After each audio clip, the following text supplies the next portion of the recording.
Hello, Facebook people. Here we are for second day, but this day, no, yesterday doesn't count. Um, I'm going to start to try doing a 30-day challenge on Facebook Live. Do see what did I decide? Where's my notes at? Um, on what you're grateful for and motivation on writing. I'll get it here in a minute.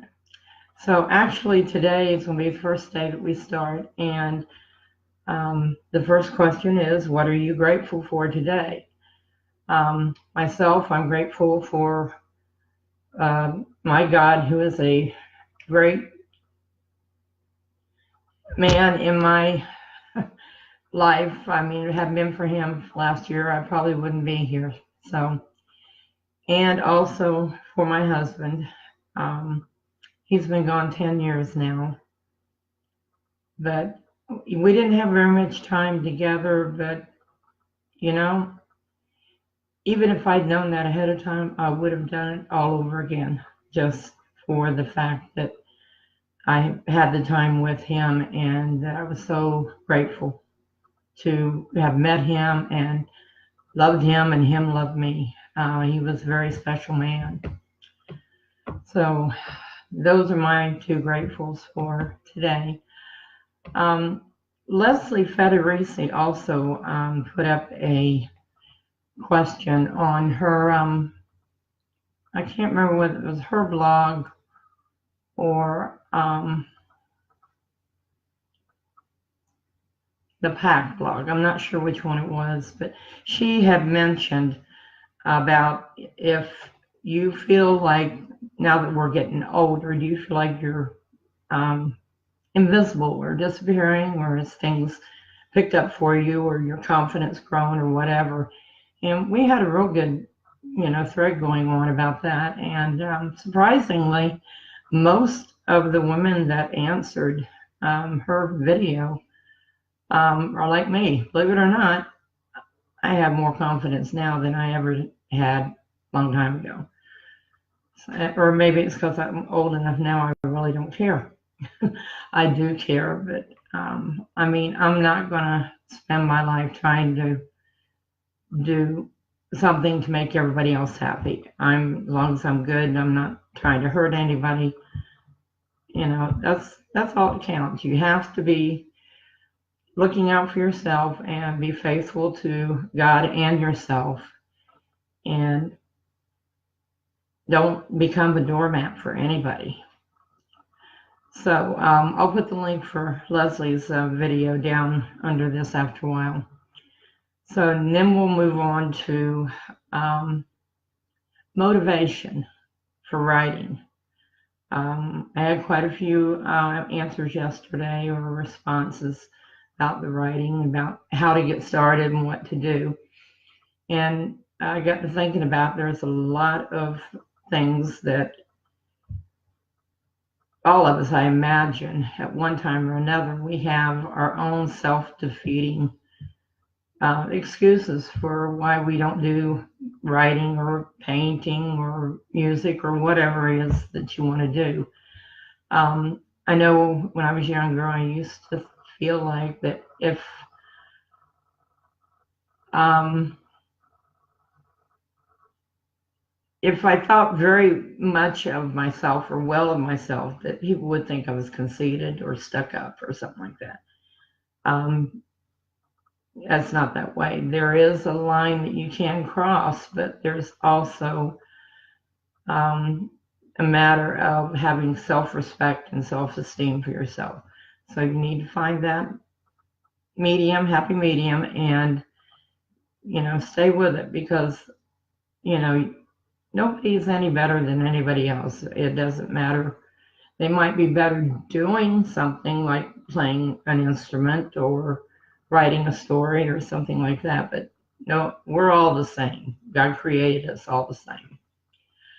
And number two on self-defeating is you feel like that you don't have anything worth sharing with other people.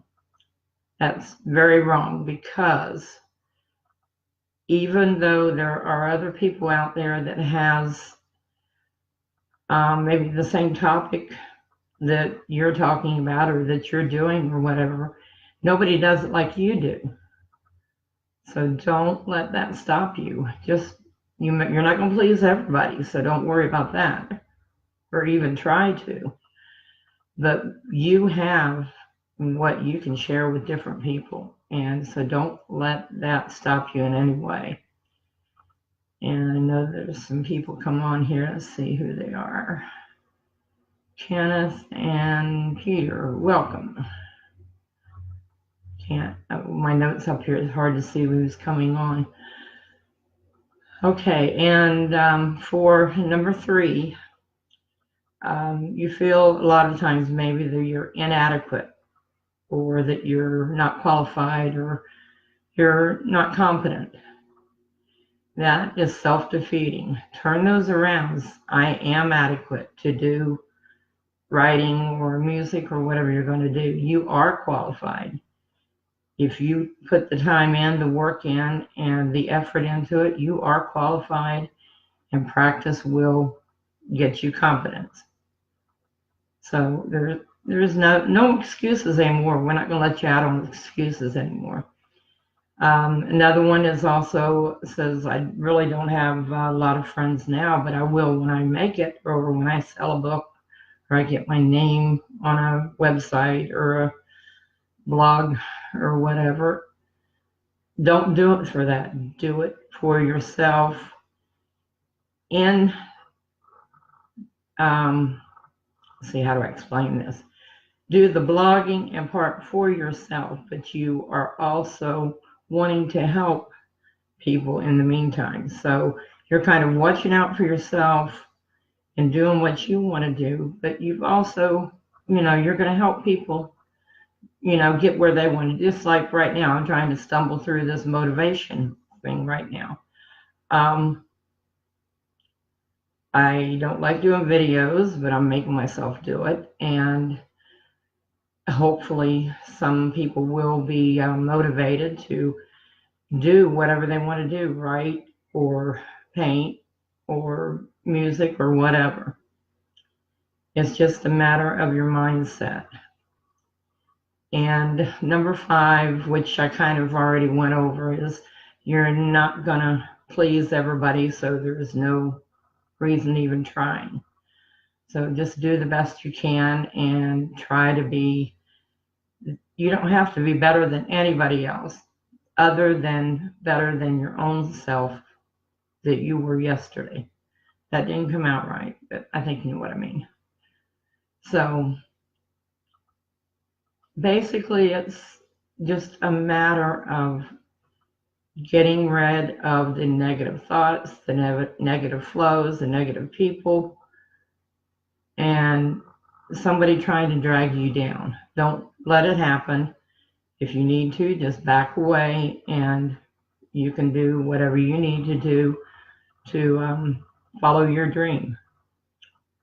So that is this is officially day number 1, starting on the 30 days of gratitude. I think that's what I called it. I don't remember now. Anyways, it's day 2, so join me tomorrow. I don't know exactly what time. I may try to do it around the same time each day. But I appreciate you joining in with me, and I would appreciate if you'd share my videos. And I just realized I forgot to turn my speech recorder on, since I'm still having problems typing. So anyways, I'll do the best I can on that. So thank you for watching, and thank you for sharing, and I will be back with everybody tomorrow. So have a good evening.